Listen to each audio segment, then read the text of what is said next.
Bonjour, ma nouvelle vidéo est prête.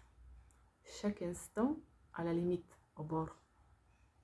Une question existentielle sur la vie me venait à l'esprit. Suis-je à ma limite? Si cette vie n'est pas encore terminée pour moi, suis-je au bord de la vie elle-même? Tant que je respire encore, je suis toujours en vie, non? Alors, cette seconde qui me appartient, dois-je la vivre? Ai-je le droit d'en faire l'expérience à la façon dont j'aimerais, moi-même? Qui va répondre à ces questions pour moi? Est-ce que quelqu'un a droit à ma vie? Quelqu'un d'autre peut-il faire sauver les quelques secondes qu'il me restent pour que j'en profite pleinement? Y a-t-il quelqu'un? Une question sans réponse.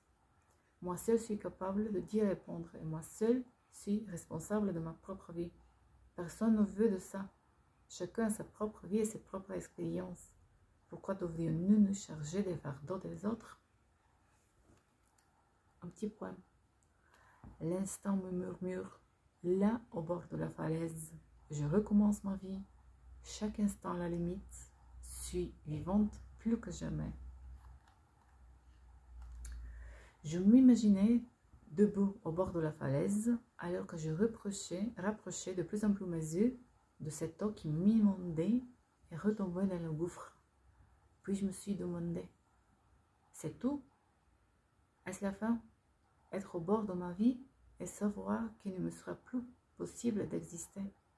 Et la vue la plus incroyable m'attendait là-bas ou quelque part autour de moi. Puis-je voir ces vagues une dernière fois, les contempler se briser en morceaux, puis les gouttes d'eau qui éclaboussaient sous mon nez, me faisant croire qu'après, tout serait fini. Je n'arrêtais pas d'imaginer que j'étais là et que je les regardais, s'écrasant lentement mais puissamment contre la ferme paroi rocheuse. Et l'espace en pente la faisait rebondir avec le même poids et la même force. Spectaculaire, orageuse, perdue dans l'infini, telle était-elle à mes yeux. Qui essayait encore d'imaginer que tout cela était pour la dernière fois, infiniment toute puissante, mais sans jamais renoncer à revenir en arrière, à retourner toujours là, près du rocher, près du bord où j'étais. Elle a fait face à la réalité, mais elle n'a jamais abandonné, n'a jamais cédé pour tenter à nouveau cette confrontation. Elle était une combattante et un esprit libre, libre d'être elle-même et libre d'abandonner ses peurs. Mais malgré eux, malgré ses peurs, s'il existe, elle revenait toujours la même, effaçant peut-être à chaque fois quelque chose qui ne lui plaisait pas. Se précipitant lentement, doucement, sans crainte, et parfois avec crainte, elle s'aventura et poursuivit son chemin. Toujours la même. Elle osa son chemin poussée par son propre désir, guidée par son cœur, par son âme. Si je pouvais me permettre de m'exprimer humainement, elle était la même, oui, peut-être avec quelques changements. Il me semblait qu'elle était encore plus audacieuse, plus courageuse, plus sage, plus bienveillante. Nous sommes devenus même amis. J'ai commencé à apprendre de ses qualités. Je me sentais bien, je me sentais forte dans ma faiblesse. J'ai triomphé de mes pensées et j'ai de nouveau vaincu moi-même et peut-être mes peurs. J'ai dépassé mes limites, affronté à nouveau le rocher face à mes échecs, mes peurs, mes erreurs, et je me suis sentie à nouveau libre comme les oiseaux, légère, planant dans le bleu, mais solidement enracinée dans le sol comme un arbre attendant le printemps pour refleurir. Rassemblant les oiseaux sauvages dans sa couronne, sentant le vent dans ses branches, comme si j'attendais le renouveau. À chaque changement, je ressentais un soulagement complet. C'était comme si on m'enlevait quelque chose qui ne m'appartenait plus et qui ne me convenait pas. C'était comme si à chaque fois, ce qui m'était arraché de gêner mes actions me donnait l'impression de ne pas être moi-même. Et en me libérant de lui, je me rapprochais de plus en plus de moi, je me sentais de plus en plus proche de moi et cela me convenait. Cela m'a aidé.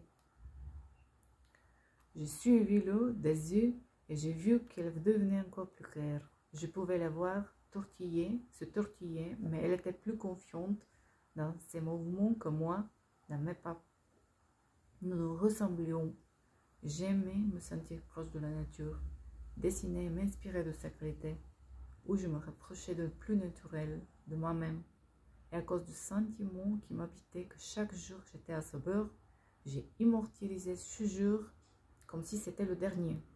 Il est bon de penser que nous sommes au bord de notre vie pour immortaliser ce moment que nous vivons en ce moment comme si c'était le dernier. Chaque instant à la limite de nos rêves. Faisons un pas quotidiennement pour les réaliser. Chaque instant à la limite de notre volonté. Commençons petit à petit à justifier nos espérances. Chaque instant à la limite comme si c'était le dernier. Ne le manquons pas et faisons en l'expérience. Là, au bord de la falaise, je suis devenue amie avec moi-même. Une amitié est née entre le moi de mon présent, dans les instants où le me revenait, renouvelé, et le moi de mon passé, où le s'enfonçait au loin, vers l'infini. Je terminerai par un autre poème, choquant et rappelant que la vie est précieuse, tellement nécessaire pour une âme perdue et inquiète. Unité de mesure de la vie.